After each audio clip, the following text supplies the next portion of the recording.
by Moody Boo Reviews. Hi everyone, I'm Moody Boo and I'm back with a house review. And this is on the house of Parfums de MARLY. I'm not going to do a thorough review on any one of them because I have a lot and I don't want to do a two-part series. I just want to get them all done in one shot. So the ones that I have are Habdan, Layton, not Layton exclusive. Delina, I went through my Delina exclusive, still convinced I was going to like it. And then Carlisle. These are the ones that I have in the small sizes. And then my full bottles of the women's side, I have Sedberry and Darcy. And then of the men's, I have Pegasus, WAJON, and Harriet.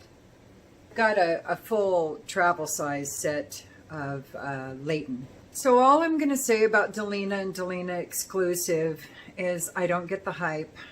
They're not bad perfumes. They really aren't. They're just watery rose. One's kind of just a tart watery rose. The other one's more of a slightly sweeter, less tart watery rose. They're not my cup of tea. They are very similar to me in the vein I really thought I would like, but I did not. But there was a lot of hype around Bond number 9. I want to say it was Madison Avenue South, I think.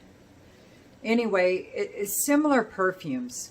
I'm not sure about the rhubarb note, but watery rose. People who like that love it, and people who don't like it, like me, do not love it. So Delina and Delina exclusive will never be in my collection. Habdan was good, but it didn't captivate me enough. It just smelled kind of like a slightly aromatic, oudi, slightly sweet,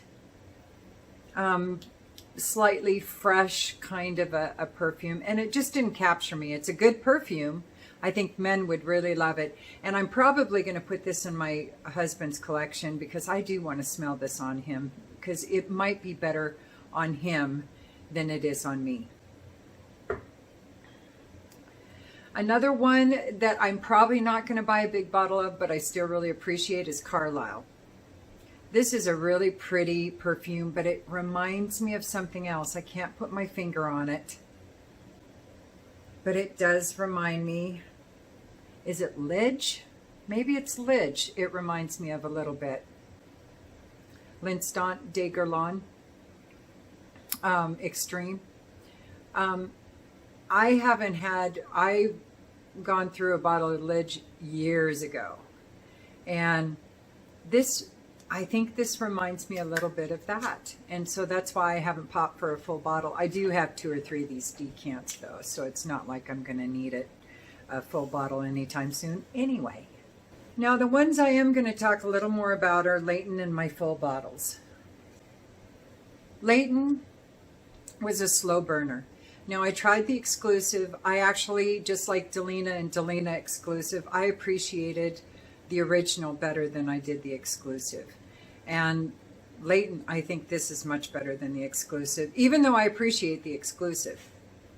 This is vanilla and green apple and cardamom, and there's some lavender and sandalwood and some spices and patchouli and woody notes and citruses and some powdery florals and some white florals. And honestly, it is all about the sandalwood, the vanilla, the green apple, cardamom, and lavender to me. It is a slow burner, and not because of that green apple note, because it is really well blended. So I cannot pick out specifically a green apple note, but there is a slightly sweet tartness to it that I'm assuming is from the green apple. And the cardamom and the lavender tend to make it lean a little more of people's interpretation of masculine, but when you start wearing it, you will not get that. I just was like blown away on how good this smells. It didn't do it for me at first. Some perfumes I have to work with for a while before I have some kind of olfactory epiphany and I just go, okay, I get it. And that's what happened with Layton. I really love this. It's not my favorite from the house of Parfums de Marly, but I adore it. This is one that I may put one of my travel sizes on my husband's stand as well, because I do want to smell this one on him too, even though it's completely unisex. I think Habdan and Carlisle would be interpreted by a lot of people as being more on the masculine side, but it's not. Like I said, Carlisle reminds me a little bit of Lidge, and I went through an entire bottle of it. Performance on all the Parfums de Marly are really good for me. So I'm not going to talk a lot about each of their performances because they are all really good. Their sillage, in fact, a lot of them can be very beastly, so you have to be careful with the sprays. A lot of them lean towards more cooler months, I think, because of their intensity. But if you're careful, I think you can wear a lot of these during warmer months, like Layton. I think Layton's totally appropriate for spring and summer nights. You just have to be careful on the trigger is all. The next one I was going to talk about is Pegasus. This is another slow burner for me. This is almond and vanilla and lavender and sandalwood and heliotrope, and there's some white florals, some ambers, some spices, some citrus. This, I could swear there's a hint of oud in there. There's this tart sourness. Now, unless when they say almond note, it's a bitter almond. Now, that I would buy. But there is a little bit of tartness in there, like there's a hint of oud in there. But they don't have that down on as a note on Fragrantica anyway. And I don't have time to look up every perfumes on their websites to look up the notes to see how accurate Fragrantica is. I just, it's like, kind of rolling the dice to see if they have accurate notes or not. But I think this one, it's pretty close. But they might be missing some of the notes. I don't know. Because it's sweet, it's not creamy, it's got a hint of tartness to it. It's got a little bit of aromaticness to it, I think is from the lavender. It's not real dry either. It's really a lovely perfume. I think this is a very formal kind of a perfume. I think that Pegasus is very appropriate for formal nighttime settings. I suppose you could use it to go out and party and stuff like that. But I think Parfums de Marly has better offerings for partying or clubbing or whatever kind of scenarios. This is more formal, I feel. It's a little more formal. It's really, really pretty though. Daytime wear, Parfums de Marly, none of them but maybe Delina or Delina exclusive, I think would be real appropriate for daytime wear. I guess because they're rich smelling and kind of intense, and the notes they use aren't real daytime kind of notes. So that's just why I say I think they lend themselves more to nighttime wear. All right. The only complaint I have is most of these bottles, now WAJON is an exception, but they don't have the name of the damn bottle or the name of the perfume anywhere on the bottle. I've looked. They have Parfums de Marly several places on the bottle, but they don't have the name of the perfume. You have to know what color of the bottle it is to know which perfume it is. And I have to look it up every time except for WAJON. And because there's no name, that makes me insane. There needs to be a name on the bottle. I'm just saying. Even if it's just tiny print on the bottom on that little sticker, I'd be happy. Now, one of the other ones I have is Sedberry. Now, this is a very white floral, sweet.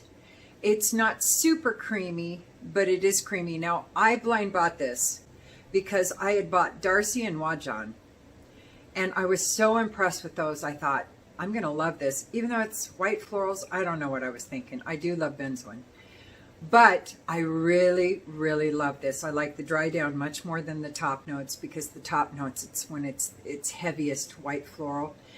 And I'm not opposed to white florals. It's just got to be a very creamy white floral. And I prefer like Armani Vert Malachite if I'm going to wear a white floral, something like that. So I don't reach for this one very often. And there's a hint of soapy to it too. So this is tuberose and jasmine and benzoin and vanilla.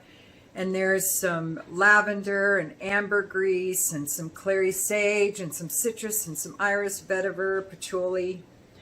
And for me, there's not a big trajectory on this, just a little one. Because at first, it's very heavy vanilla white florals without being creamy. But then, because of the lavender, and I think the ambergris and some of the citruses, it becomes a little bit aromatic and a little bit of soapy comes in there, but it's not unpleasant. It's just not one I reach for often because, like I said, if I'm in the mood for a white floral, I don't usually reach for this one. But I'm really happy I have it in my collection. And if you love white florals, this one is different than a lot of the white florals that I've smelled. So there is that. So now Darcy is just a beautiful fruitoli. I love it. It's patchouli and fruits, and there's citruses and rose, and there's some jasmine and musk and woody notes. There's a lot of citruses actually. Oh, so this too has a hint of aromaticness to it. It's not a heavy, dense fruitoli like you would get from a tower. This is sweet without being too sweet. It's super, super unisex. In fact, I think a lot of women would smell this and go, wow, that smells a bit masculine to me. Because honestly, I absolutely could see a man wearing this. Absolutely. The fruits, there's a lot of fruit notes in there, but they aren't heavy candied kind of fruits. They just add this wonderful, almost gourmandish hint of sweetness to the patchouli. And the rose is definitely in there. Now, I don't get a lot of jasmine and I don't get a lot of musk, but when it dries down, I might maybe get a hint of that tang that white musk can add. Definitely get some woods, but there isn't a huge trajectory with this. It stays fairly linear through most of the wearing, which is easily 8 to 10 hours for me. Now, because it's such a heavy fruitoli, I think those are more for cooler months personally. I don't really reach for this one except for in the fall and the winter. I don't think I've ever worn it in warmer months. But this one is a romantic patchouli in my opinion. That's the only word I can describe it. It's very romantic. Sexy, no. Romantic, yes. So now up to the men's. Now the last two I'm going to talk about are my two favorites. Darcy is number 3 and Layton is right there with Darcy. So they're kind of tied for 3. Pegasus is right below them. And then all the rest of them are under them. But my top 2 favorites are WAJON and Herod.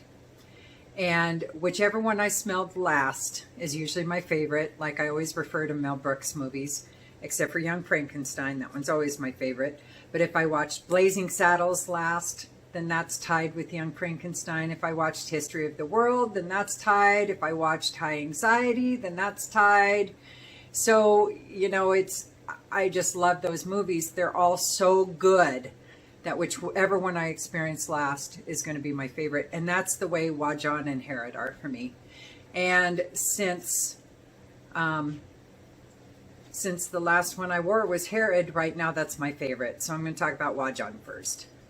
Oh my God, this is honey and tonka and cinnamon and vanilla and benzoin and osmanthus and ambergris and labdanum and patchouli and musk.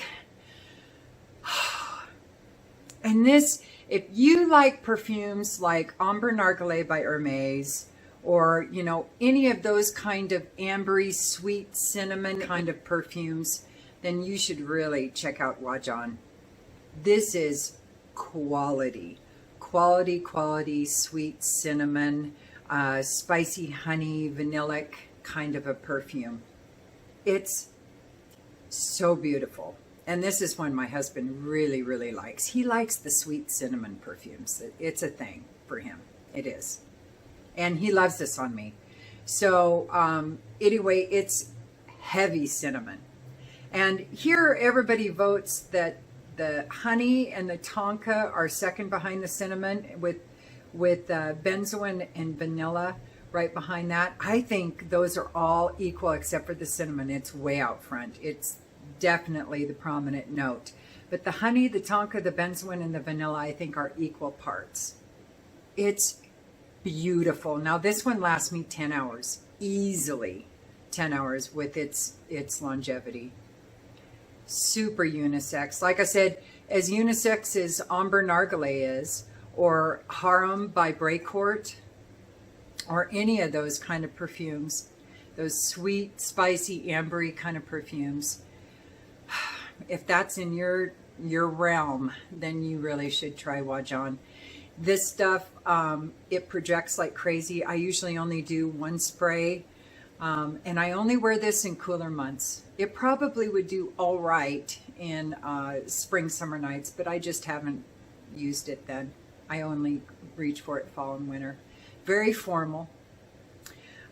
Same with Pegasus. Very formal perfumes. I think that this one, though, absolutely going out partying, for formal occasions, for in flagrante delicto occasions, wink wink, anything that you would do nighttime, I think you could wear WAJON and absolutely blow people's noses off. Ew, that was kind of a disgusting visual. Ew. So anyway, now to my favorite. And that, my favorite right now from Parfums de Marly is Herod. This is going to be in the battle of the tobaccos. This is so good. It's tobacco, vanilla, cinnamon, osmanthus. There's incense and some peppery notes and some labdanum and woody notes and musk and vetiver. But, this one doesn't have a big trajectory in my opinion. It stays all about the tobacco, the vanilla, the cinnamon, the osmanthus, the incense. And then when it dries down, some of those other woody notes and labdanum, and I think a little bit of vetiver, I think I do get that in there, kind of comes in and it dries up a little bit. It's much moister at the top than it is with that dry down. But it doesn't get real dry. It does not. It stays pretty moist, but it gets a little less moist in the dry down when some of those other notes come into play. So unisex. I swear there's some fruitiness in this. I totally get a fruity, spicy, vanilla tobacco. But there's no fruit listed. It's almost like it's a red apple or something that's in there. I totally get that. This is beautiful. Herod is gorgeous. Absolute, hands down, my favorite right now from Parfums de Marly. Totally unisex. This one doesn't last quite as long as WAJON, but it's close. It's like probably 9 hours, 8 to 9 hours with one spray, 2 sprays. I don't know. But I usually only do one spray of this because I covet it. It's like, oh, my precious, I don't want to use you too much because I want to have you around for a while, because I hate replacing bottles. I really do. Oh my God, I need to wear this like today. I don't think I'm wearing anything right now. Oh my God, what the hell? Well, ooh, 2 sprays. Oh my God, it's so good. But the tobacco is not a wet, earthy tobacco. It's a refined tobacco. So this tobacco note is so luxurious and so refined. And it's not one that I smell very often in the perfume world. This kind of just divine tobacco note. It's like if you went into a tobacco store, it'd probably be in a locked up cabinet in the back and you have to ask for it. because as far as I know, fairy turds could be fertilizing this tobacco. I have no idea, but it's very special. Gorgeous, gorgeous stuff. Oh, this was not a slow burner for me. I got a sample of this and went wacko. I don't think I even did 2 wearings of it before I popped for a full bottle. This will be in my battle of the tobaccos for sure. So that was kind of a, did I get them all? I think I got them all. I was kind of a quickie house review on the House of Parfums de Marly. And I think I'm pretty much through testing out most of the perfumes that I'm very interested in from this house. So I felt comfortable doing a house review now. And there may be a few stragglers on the way. And if they are of great interest, then I'll do a separate review on them. But for now, that's about it for me. All right. What the hell was that? Jesus. Oh my God. Okay. So anyway, thank you so much for being here. Don't forget to like, subscribe, and ding, ding, the bell, whatever. So, all right. Take care, everybody. Use your own nose, and I'll see you soon. Bye.